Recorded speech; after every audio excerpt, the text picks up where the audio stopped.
专心研究的女人惊奇地发现，一种名叫通心的植物竟含有修复基因链的神奇蛋白酶。女人匆忙将这种酶提取出来，放到了仪器中进行分析。然而系统在检测后却发现，蛋白酶中含有其他元素，可能会导致身体出现不良反应。然而即使知道会损害身体，女人还是对孕育中的胚胎进行了注射。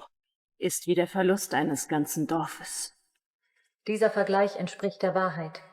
而女人之所以会这么兴奋，是因为未来世界毒气污染，人类失去了生育能力，仅是短短几十年，99%的人类就在痛苦和孤独中死去。好消息是房贷不用还了，坏消息是我们也狗带了。这是2004西班牙最新灾难大片空气电影上映首周就在鹿特丹电影节上拿下了12项提名。愣着干嘛？还不赶快艾特你们的大冤种好友，让他们看看未来世界有多恐怖。故事要从一场可怕的战争说起。话说在不远的2025年，地球上爆发了第3次世界大战，以美俄为首的超级大国卷入战争。因为战败，某大国率先使用了核弹，在一朵朵蘑菇云的洗礼下，地球开启了末日副本，人类文明也被摧毁。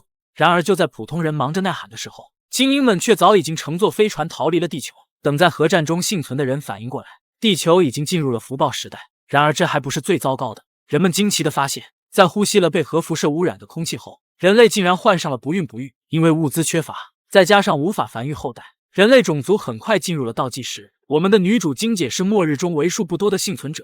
灾难发生前，金姐幸运地躲进了一个配备了人工智能系统的地堡，在人工智能维达的帮助下，金姐建立了一个小型生态循环圈，才勉强得以苟活。经过10几年的自我修复，地球的环境开始好转，然而空气依旧有毒，外出必须要佩戴呼吸机。这些年来，金姐一直在尝试治疗人类的不孕不育，希望可以延续文明。可金姐努力研究了很多年，始终一无所获。更糟糕的是，地堡的资源也即将耗尽，没有地堡的庇护，金姐连净化空气都无法做到。这天早晨，金姐和往常一样从睡梦中醒来，可刚睁眼，她就从系统口中得知了一个不幸的消息：10个星期前孕育的最后一个胚胎样本在刚才失去了生命体征。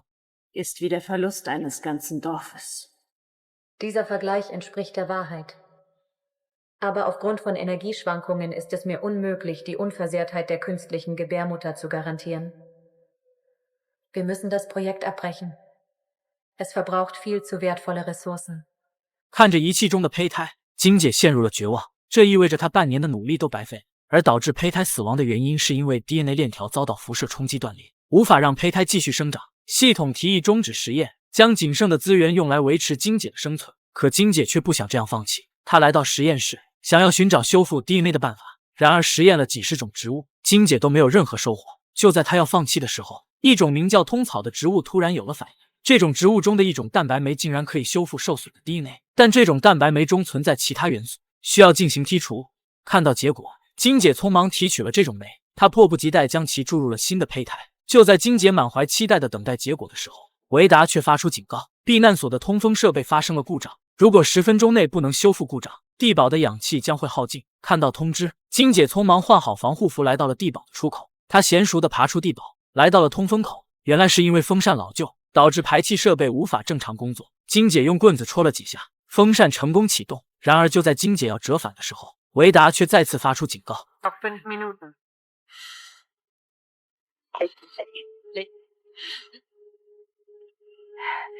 Ich verstehe dich nicht. 看着突然出现的男人，金姐被吓了一跳。在这样的末日中，人心才是最可怕的。反应过来的金姐想要逃跑，可没跑几步，她就被男人追上。慌乱中，金姐意外打翻了男人，不等男人反应过来，她就用铁棍打晕了对方。看着地上的男人，金姐陷入了纠结中。原来这是她在过去的10几年中发现的唯一一个幸存者。如果将其丢在外面，10分钟后男人就会因为吸入毒气暴毙。可如果将其带回地堡，地堡的资源又不够支撑2人生存。思来想去，金姐还是心软了。她将男人带回地堡，将其关在了一个单独的房间。在男人的背包里，金姐发现了一张身份卡，她让系统读取了男人的身份。Name Azaria Santana. Fortpflanzungsfähigkeit keine. Wir brauchen ihn nicht. 男人名叫塔马德，是一位运动员。遗憾的是，马德已经失去了生育能力。维达建议金姐将马德丢出去，因为他除了浪费氧气，一无是处。就在金姐要放走男人的时候，她却意外发现马德的身份信息2天前竟然出现在20公里外市区的氧气站点。也就是说，马德是从很远的地方过来的。看到地图上的位置信息，金姐找到马德，他将背包里的奖牌丢了进去，看到曾经的荣誉，马德的表情有些无奈。从对方口中，金姐才得知，这些年马德一直在外面流浪，他想要寻找其他幸存者，搭伙组队，可流浪了10几年，他竟然一个幸存者也没有发现。如果不是今天遇到金姐，他以为人类已经灭绝了呢。通过交谈，金姐觉得马德不是什么坏人，但出于安全考虑，他还是给马德配了一个电子镣铐，只要马德有伤害金姐的行为，镣铐就会释放电流。为了取得信任，马德选择了佩戴。金姐将马德放了出来，还给他提供了一些食物。然而马德不知道，天下可没有免费的午餐。吃完饭，马德被带到了主控室，金姐向他介绍了地堡的人工智能，发现这个地堡竟然有智能系统。马德十分意外，可不等他从惊喜中回过神来，金姐就向马德发出了求助。原来维达的系统是负责地铁站运营的，所以内存有限。虽然金姐解开了系统限制，但维达的储存小得可怜。为了分析样本，维达早已经不堪重负，而想要维持地堡继续运转，唯一的办法就是增加容量。金姐想让马德帮忙，去40公里外的实验室取一个硬盘，可外面非常危险，又没有装备，马德过去就等于送死。他想要拒绝，但却感觉脚下一阵刺疼。Fußfessel aktiviert。原来是维达检测到马德看金姐的眼神不对，启动了镣铐。看着脚上的镣铐，马德只能无奈同意。金姐从仓库拿出一套防护服，给马德补充了一个氧气。这罐氧气可以维持马德呼吸6个小时，只要他的速度快一点，一个来回是没有问题的。临走前，金姐叮嘱马德，系统的硬盘非常脆弱，不能被撞击，也不能碰到水。虽然非常不爽，但马德也没有多说什么，一切准备就绪，他就向着实验室的方向赶去。然而前往实验室的路途却比他想象中的还要困难。刚上路没多久，马德就发现头顶出现了乌云，这意味着这片区域将出现恐怖的暴风雨。还好马德的腿脚不错，他在暴风雨降临前成功抵达了实验室。在设备间，马德拿到了硬盘，可就在他要折返的时候，暴风雨却来了，大楼外狂风大作。马德原本是想找地方躲避一下，可氧气却只够他坚持2个小时，这些氧气只够他返回地堡。为了不窒息，马德只能冒险。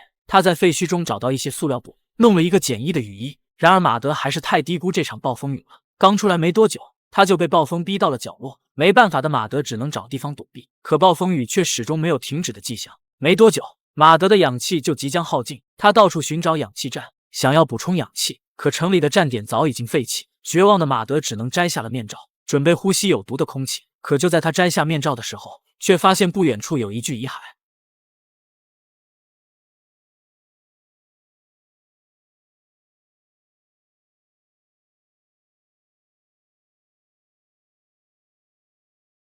而在地堡看到氧气归零的金姐以为马德失败了，就在他郁闷的时候，地堡的大门竟然被开启了。金姐出来一看，发现马德竟然回来了。看着马德手里的硬盘，金姐迫不及待将其放置到了主机中。让金姐意外的是，新硬盘里储存了大量实验室的资料，这些资料可以帮助他更好的进行实验。为了感谢马德，金姐拿出了珍藏10几年的罐头，两人一边享受美味，一边聊起了末日。金姐想让马德留下，帮助自己完成接下来的实验。然而当得知金姐准备孕育胚胎的时候，马德却提出了反对意见。Die Technologie, die alles zerstörte, was wir hatten. Nicht so ungut wieder. Schon gut. Ich bin nur eine Maschine. Technologie. Ist es das, was du im Labor mit den Babys machst? 然而即使知道生下孩子的后果是什么，金姐依旧想坚持实验。而金姐这么做，是因为维达通过计算发现，地球的环境再过几十年就可以恢复正常，只要他们可以孕育出后代，人类就可以延续下去。可马德还是无法认同，因为这事两人发生了争执。马德最终选择了离开。马德走后不久，新的胚胎也孕育成功。金姐想要将其植入体内，准备进行人工孕育。然而就在金姐等待结果的时候，她却惊恐地发现，新的胚胎竟然再次夭折了。这是她最后的小蝌蚪样本，没有样本，实验就无法进行。绝望的金姐独自坐在角落，认为人类这次可能真的要完蛋了。谁知就在这时，离开的马德却突然折返。马德告诉金姐，他在海边发现了动物，这说明地球上的生命并没有完全死亡。听到马德的话，金姐也赶到了海边。沙滩上不仅有动物，海里还有很多植物。马德潜入水中，捞取了一些海带，回到地堡，两人美美的饱餐了一顿。金姐对之前的行为向马德进行了道歉。她仔细思考了马德的话，在这样的末日，不生的确是一种幸福。马德也没有小气，原谅了金姐。孤单寂寞的两人看着对方，擦出了爱情的火花。就在花姐要帮大家掐掉这段不好看的时候，马德却痛苦地倒在地上。Wieder, was tust du da? Aber er hat doch die Fußfessel. 看到马德的镣铐，金姐才想起他还没有给对方拆除。金姐呼叫维达，想拆除镣铐，谁知维达竟然没有执行命令。原来镣铐就是维达启动的，而他之所以这么做，竟然是想除掉马德。原来升级后的维达通过计算发现，地堡的资源即将彻底枯竭，因为辐射，金姐也不可能完成研究。Wir brauchen niemanden.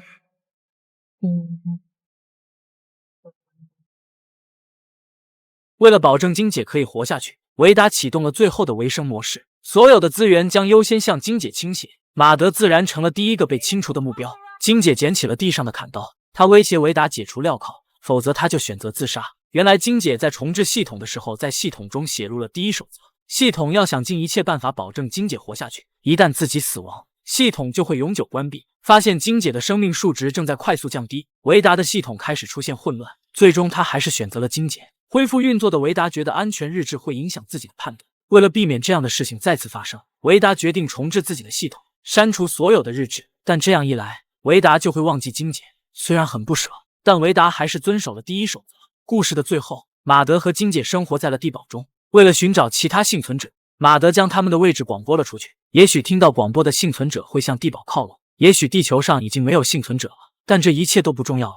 以上就是2024最新灾难电影《空气》的全部内容。总体来看，感觉电影有些小抠脚，前半段铺垫的还不错，就是结尾有些拉胯。好了，今天的分享就到这里了，我们下期再见。